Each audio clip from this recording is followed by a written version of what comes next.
possibilities of medicine. Today we begin with a new playlist that we call the Embryology playlist. So the main topic for today's video is body cavities and diaphragm. But we cannot just start to talk about the body cavities and diaphragm. We take you back to the third week of the session. So here is our trilaminar embryonic disc. We see that there's got the notochord. We've got the ectoderm in black and the endoderm in blue. Right? And you see that this sort of a fold, so this sort of a depression. So this is where we form our neural fold and our neural plate. So this neural plate is the one that's going to end up giving us our neural tube. Right? So don't worry about that. Okay. So here we realize that we've got the so here our main focus is on the mesoderm. We realize that the mesoderm will differentiate. So we have this mesoderm that's directly lateral to the notochord. This mesoderm is going to form what's called the paraaxial mesoderm. So it's going to give us about 40 pairs of body somites. Right? And then the next one, we refer to it as the intermediate mesoderm. This intermediate mesoderm is going to give us our urogenital system. So, point to note, your kidney is also part of a urogenital system, so it comes from the intermediate mesoderm. Lateral to it, lateral to everyone, we have got what you call the lateral plate mesoderm. So this lateral plate mesoderm is initially ventral.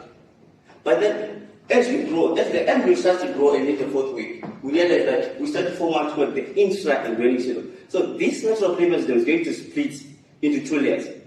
The upper layer, we call it the somatic mesoderm.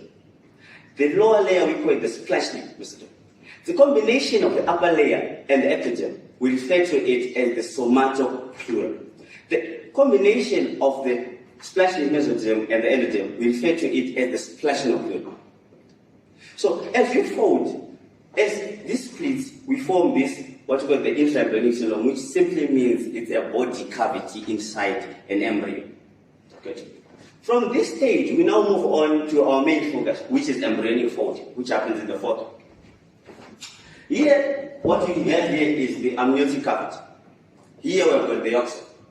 So our amniotic cavity starts to move down ventrally to sort of try and enclose the whole embryo. So as it moves, it's going to sort of invaginate on the yolk. If we realize, so these are just different stages of that folding, which we call the lateral plate folding. You see, point to note that this is still our embryonic cavity, our intra-embryonic cavity, or our intra-embryonic system. Coelom and cavity both mean the same thing. So at this stage, we have completed our lateral folding. Point to note, this cavity here, it's still that intra-embryonic cavity. So this is the primitive body cavity. So from this cavity, we are going to result in formation of our number 1, peritoneal cavity, number 2, pericardial cavity, number 3, pleural cavity. Also point to note that the peritoneal cavity is also continuous with the pelvic cavity. So we refer to it almost as the same thing. Right. So from here, the take-home point. So this thing over here, you see this yolk sac. There's a section of the yolk sac that's enclosed inside the embryo. So this is going to form our gut. This red layer surrounding the yolk sac, and it's actually our visceral mesoderm, or our splanchnic mesoderm from the lateral plate mesoderm. So that means the connective tissue, the muscles, everything that's associated with the gut is coming from the splanchnic mesoderm, this one. Here, another point to also note is this dorsal mesentery. Right? So the dorsal mesentery, it's only here sort of to hold the peritoneal cavity, to hold the gut inside the peritoneal cavity. Point to note on this dorsal mesentery is that it originates from the caudal limit of the foregut to the end of the hindgut, this dorsal mesentery. But we also, since we have a dorsal, we should just have a ventral. So there is also a ventral mesentery, which extends from the caudal limit of the foregut up to the level of the duodenum. Good point. That's a very important point to note. So at this stage, we are done with lateral plate folding. We have formed this cavity, and then the amniotic cavity is already surrounding the whole thing. But we also need to know that ventrally we do not close this body wall completely. We still have that vitelline duct. Vitelline is another word for yolk, right? So that vitelline duct will still be there, but then it's going to be incorporated into the umbilical cord. But then it will degenerate around the second to the third month of gestation.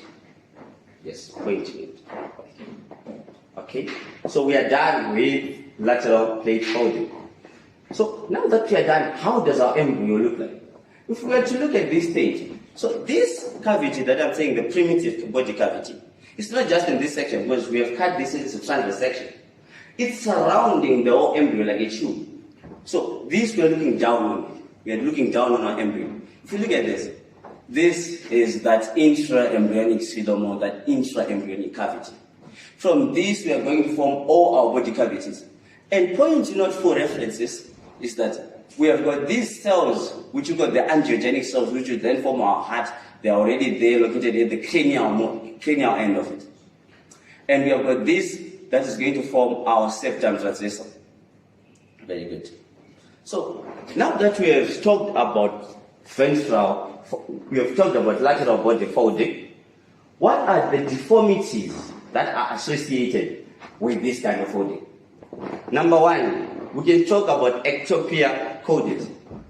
So this ectopia codis happens when there is a defect in ventral body folding around the thoracic region. So the end result is you're going to have the heart that's protruding outwards, but due to this failure. Number two, we have what we call gastroschisis. Right? So gastroschisis is more of an failure in abdominal body wall closure. And then our intestines will then herniate into the amniotic cavity. Right? That's gastroschisis. So how you can see it is that the embryo has got intestines that are outside the body. The intestines, they are outside the body. Right? Since we are talking about gastroschisis, we can also talk about an omphalocele. So an omphalocele is different from gastroschisis in that an omphalocele is not a ventral body wall defect. We just mentioned this so that you know the difference. So an omphalocele is more of a physiological herniation process that occurs in the 6th to 10th week, right? Whereby the intestines, they move into the umbilical cord and then they come back into the embryo. So when they move in and they fail to return back, we have this condition that we call the omphalocele. But key difference between a gastroschisis and an omphalocele is that the gastroschisis, their intestines are outside the body. But during an omphalocele, there is sort of a membrane that surrounds those organs, but they are outside as well. Right. So we have a condition that we call bladder extrophy. So bladder extrophy simply means that there is failure of the ventral body wall to close around the region surrounding the bladder. Right.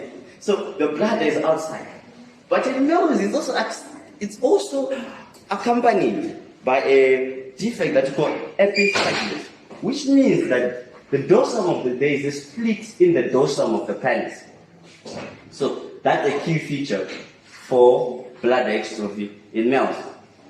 And also a point to note on gastroschisis is that so women who are thin, who are under the age of 20, those women are the ones that are more prone to giving birth to children that have this condition of gastroschisis. Another condition that can also result with cancers pentalogy.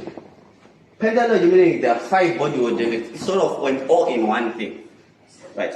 So cancers pentalogy, we're saying from the inferior body of the sternum to the upper body of the abdominal cavity. That's where the ventral body wall defect is.